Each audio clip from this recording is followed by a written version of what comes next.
Good evening. Good evening, ladies and gentlemen. My name is Dave Karger. I am the chief correspondent at Fandango. Judging from your applause, it sounds like you enjoyed this film as much as I did. We loved hearing your reaction back in the green room. It is my absolute pleasure to introduce to you the two lead actors from the film. First of all, Felicity Jones.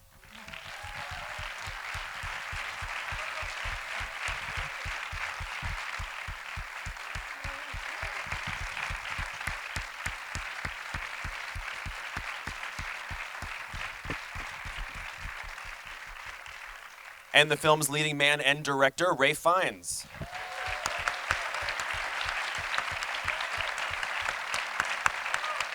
Thank you.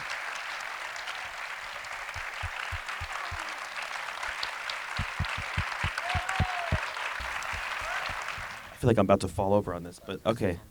Here we go. If I fall over, you can catch me. Great. I did not know until doing a little bit of research on this film that Nelly was the subject of a biography about 25 years ago. Was that something that either of you had heard about? Did you actually then go back and find it, or did you just rely on your screenwriter, Abby Morgan, to tell you everything that you needed to know? Should I go first? I'll go first. Okay. I hadn't actually known about the book or even Nelly's presence in Dickens's life until reading the screenplay, and then after reading the screenplay went and read Claire Tomlin's book, which is an amazing book about both Nelly and Dickens, and was for both of us a major source material in understanding these characters. And yourself? The script was given to me by Gabby Tanner, who produced Coriolanus, and it had been developed with the BBC. Had developed it from the book by Claire Tomlin. I was like Felicity. I have to say, I was ignorant about Dickens and Dickens's life. I hadn't read much Dickens, and I was given this screenplay, which really intrigued me. I liked it a lot, and then followed up because I wanted to know more. The screenplay is. The screenplay I read is different from the one we ended up filming. It changed, but then I followed up, after I read the screenplay, I followed up reading the book. And I was completely blindsided by this story of Ellen Ternan. And people asked me, why did you want to make the film? And it's really because I was so moved by the story of this woman. And her story, of course, involves Dickens. And the way Claire Tomlin describes Dickens as a character, he's a man of contradictory emotions, of extremes, of furious sort of energy about him and vitality, and also arguably a cruel streak in him. But I was fascinated by that. So that was, and I didn't know the story of Ellen Ternan, so I was pretty ignorant. As I understand, it was about a 10-week shoot, and the level of production, the production values are stupendous, considering that I imagine the budget was not huge for this film. Did you have the luxury of a lot of rehearsal time? Were you able to build that in? The budget was okay. I mean, no, it wasn't huge. It wasn't huge, but it looks more than it costs. But given how hard it is now, as you know, to make this kind of drama in this climate, it was a good budget. We had a 10-week shoot. It was made for £10 million over 10 weeks. Of course, that's $100 million. No, I'm just kidding. The exchange rate is not very good right now. It was enough. I mean, I'm falling behind here. It's been a long day. But I mean, we had the resource. I mean, we could not afford to build anything. So everything there, except for the train compartment, is a location, and made and worked on and enhanced by Maria Jerkovich, the production designer, and her team. And one of the things that I felt very strongly about was that I wanted to be as well accurate as possible to the period. I felt that I didn't want to kind of give a spin on it, or I felt that the detail of the time, and the time is very well documented. That was what I asked all the heads of department to focus on, Michael O'Connor too, who did the clothes. So, but as you know, we had enough, but it was also never enough. So we always want more time, more resources. But I have to say, on reflection, it was okay. Felicity, your performance really has these two distinct halves. It's the Nelly half and the Ellen half, as it were. How did you go about crafting these two different parts of the character, and how did you want to make them distinctive? Well, with older Nelly, as we called her, I wanted her I wanted you to feel like this woman had been through something, that she had experienced a great love, albeit a complicated love, but there was a sort of a weight to her, a weight of experience.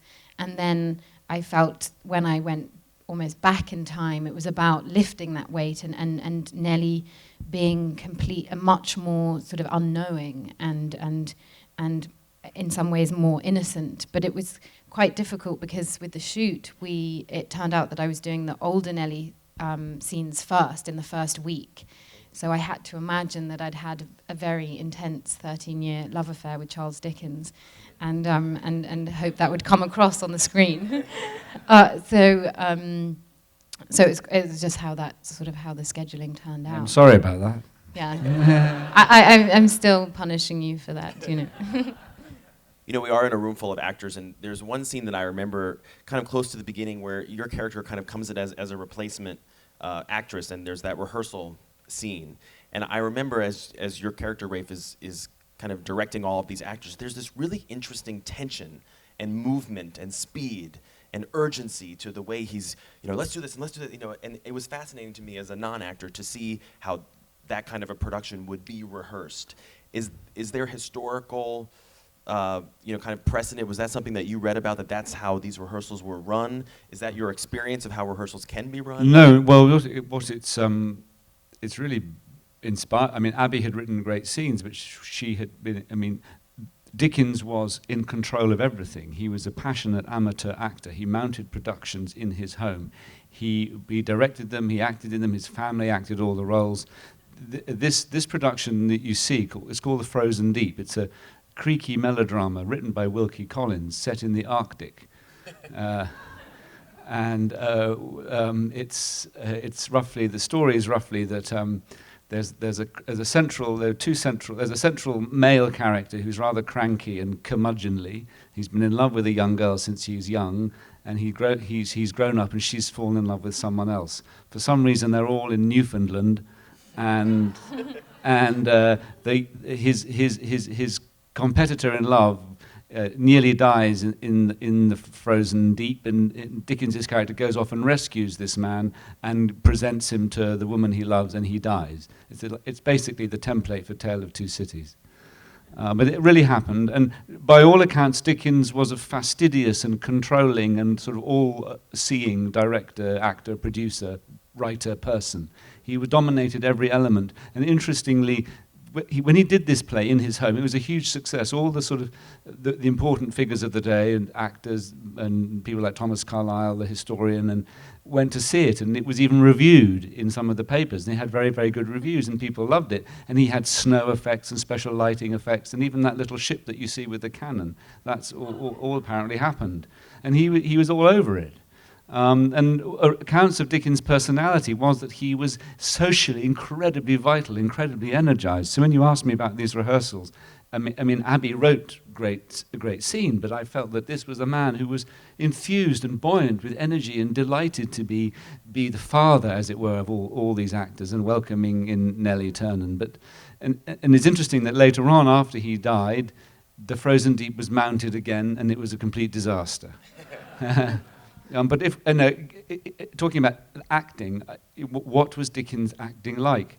In a time when probably we think, in those days, people acted in big theatres. Their vocal effect was important, and sort of we imagine that they sort of a lot of grandstanding of emotions and a declamatory style. But I came across a review of Dickens' performance of The Frozen Deep.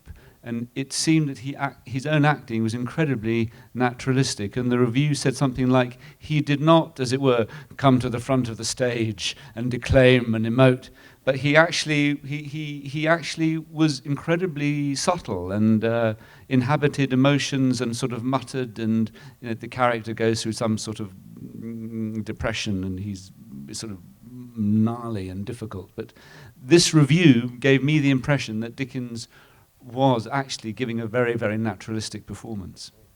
I think that's one of my favourite scenes, in fact, when Dickens and Nelly first meet. I think it's full of joie de vivre. Good. Mission accomplished.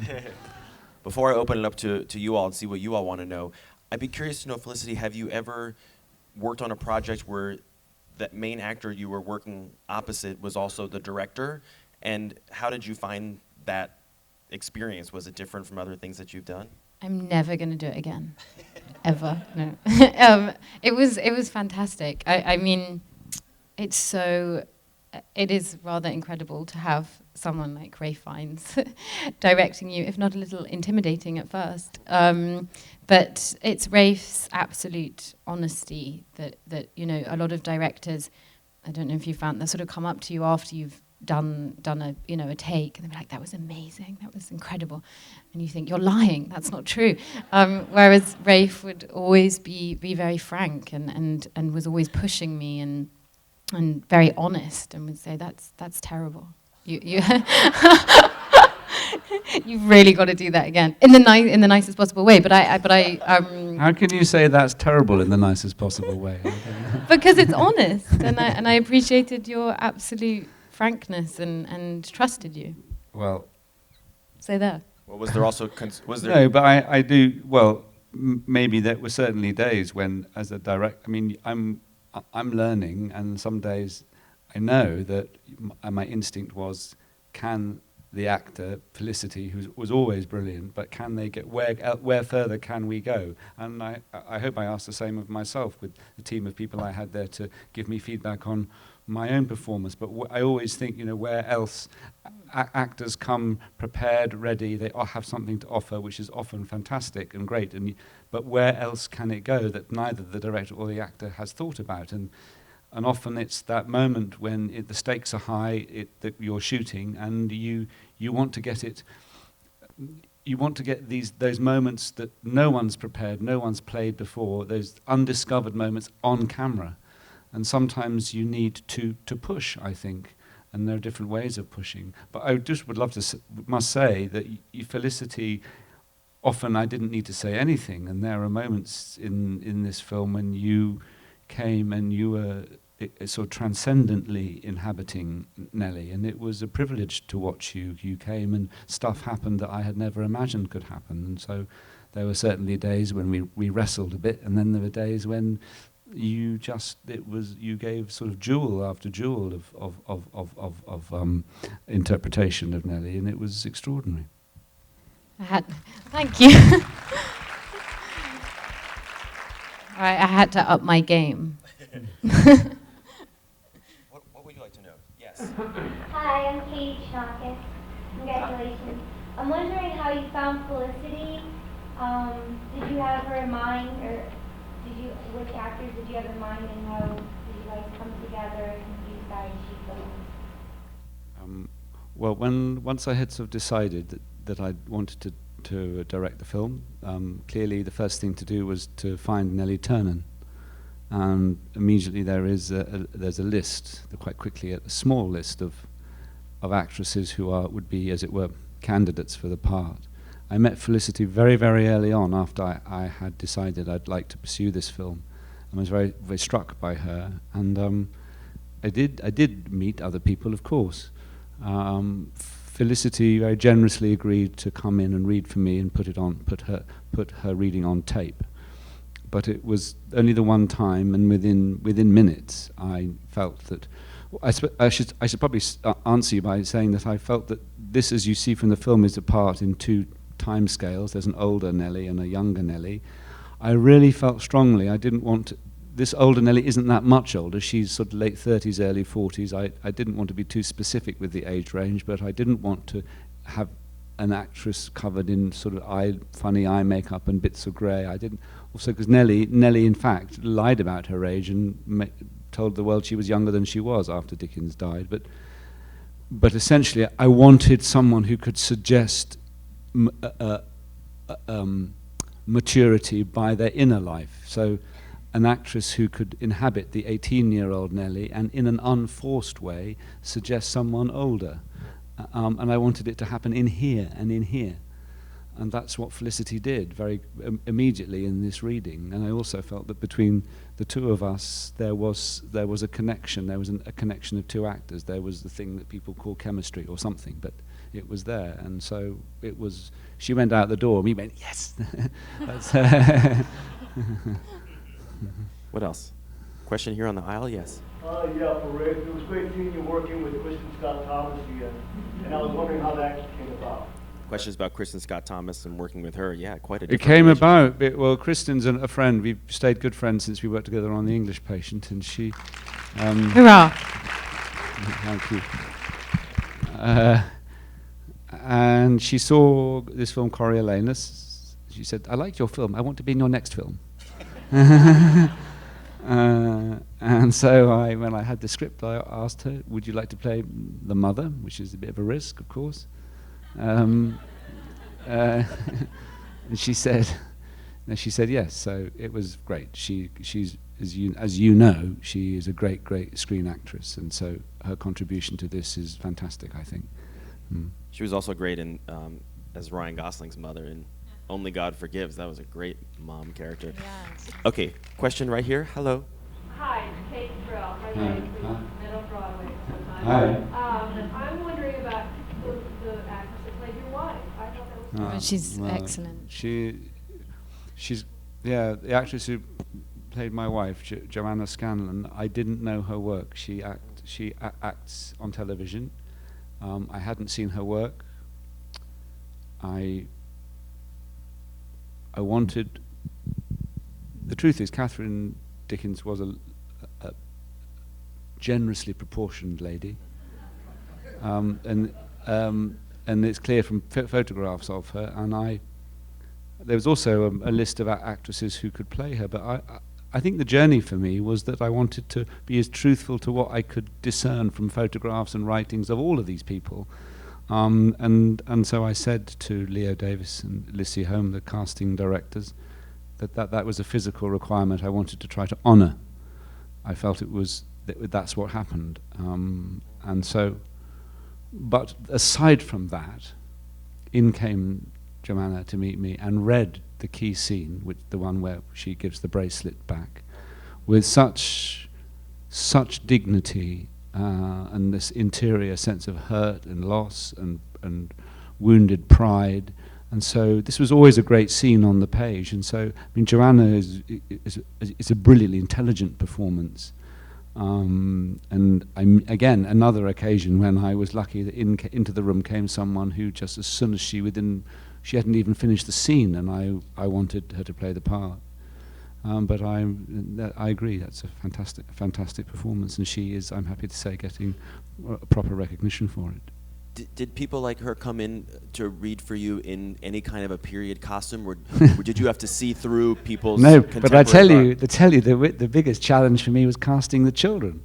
I had to cast my family, my children, and trying to get a child into a room and sort of get it. I don't have children. But Rafe's quite tough on children. Voldemort suddenly comes out. Sorry, I had to say that. I'm sorry. Just a little bit. Oh no, I've offended him. No. Anyway, that was a whole other. Casting children was a whole other thing. Question here in the front row. When you play these characters like Dickens or other characters, production finishes. How do you move on from that character? Is it time that leaves Dickens behind, or you take a little piece with him with you all the time? Yeah, no, I really felt it was hard. It was really hard to shave off the beard. But I mean, I know that sounds glib, but actually, it was because I couldn't let go. I had really, for all his faults in the film, I really loved playing him. I think he's an amazingly complicated man, and I loved his energy, and I felt a kind of warmth towards him. And I kept saying, I'm sure there's going to be reshoots. There's going to be reshoots. I must keep this beard. But it was interesting when I actually was told by every post-production coordinator, no, we don't need to reshoot anything. Certainly don't need to reshoot your face. So you can lose the beard. Oh.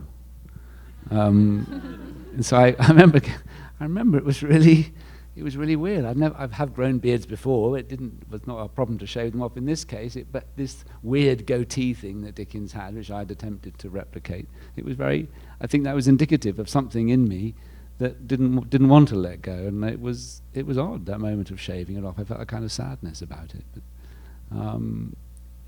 I can't help having a huge admiration for him. I think in this part of his life he behaved in a cruel way, and the way he left his marriage was not cruel, maybe, but in the totality of his life, he produced these amazing works, and was an incredibly generous man, very loyal to his friends, and as I'm sure you know, he was committed to many charitable causes.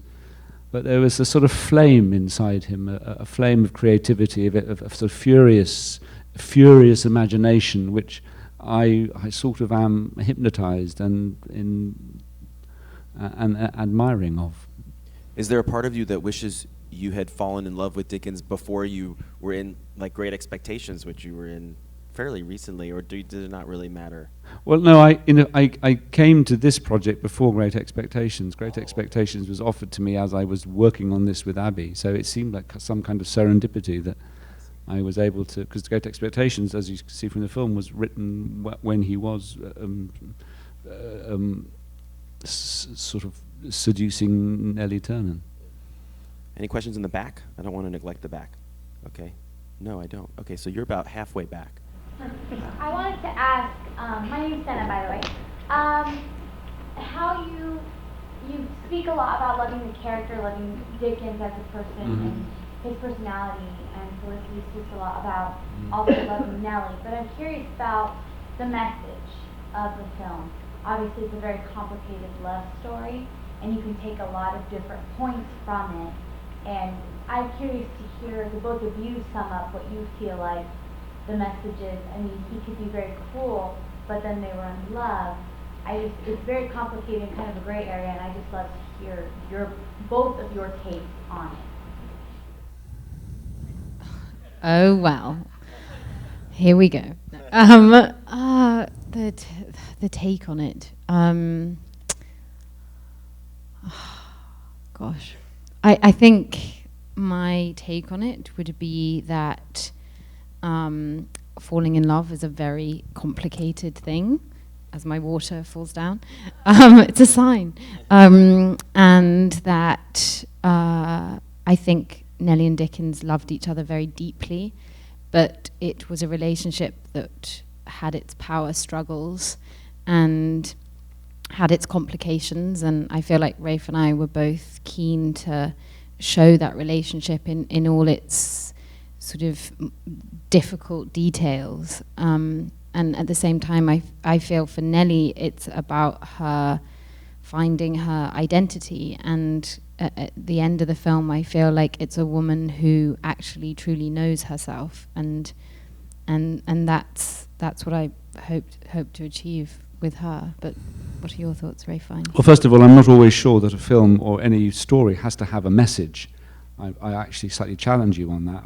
Sometimes it can have a message. I don't know what the message is in various Shakespeare plays or other great, even novels by Dickens. I think often, as an audience, you're asked to bear witness to a sequence of events and emotional transactions between people. I hope you reflect on something. I mean, what moved me to make the film was about a woman seeking closure with a relationship, with a past love affair, a past intimacy. That moved me, the idea that someone is haunted by something in their past, in this case a love affair, which they still have not had reconciliation with. And so I think I want the audience to witness what that journey is for Nelly and reflect on it. I think most people in their life, whether it's with a lover or a sibling or a parent or a child, if you lose that person, it affects you, and it's not easy to articulate closure with it. So that, for me, is what the film is about. And I always felt The scene at the end in the graveyard was not in the early drafts, and as I worked on it with Abby Morgan, I felt that I wanted to witness Nelly's some kind of closure, not total closure, something where she speaks, because for most of the film she doesn't articulate her feelings. We see her reacting to Dickens's pursuit of her, and I felt the end is someone giving utterance to what it was to have experienced or have lived and loved or known Dickens. And from what, if I am, I'm hesitant to say I am proud of the film. I can see all kinds of flaws in it, of course, and a film is never finished. It's just work that you've had to stop because the money runs out. But I was moved by the way Felicity answered what I hoped it would be when you played the scene in the graveyard. And again, there's an extraordinary close-up, which for me says a lot. If there's a message, it's in her face at the end as she watches that play. It's a woman seeing her whole life behind her and in front of her and ahead of her. And for me, that's what it is. It's about the sort of the vulnerability of the human heart, which I hope you witness in the film.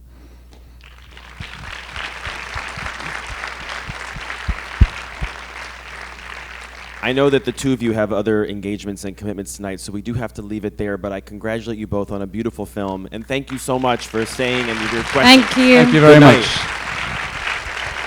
Thank you.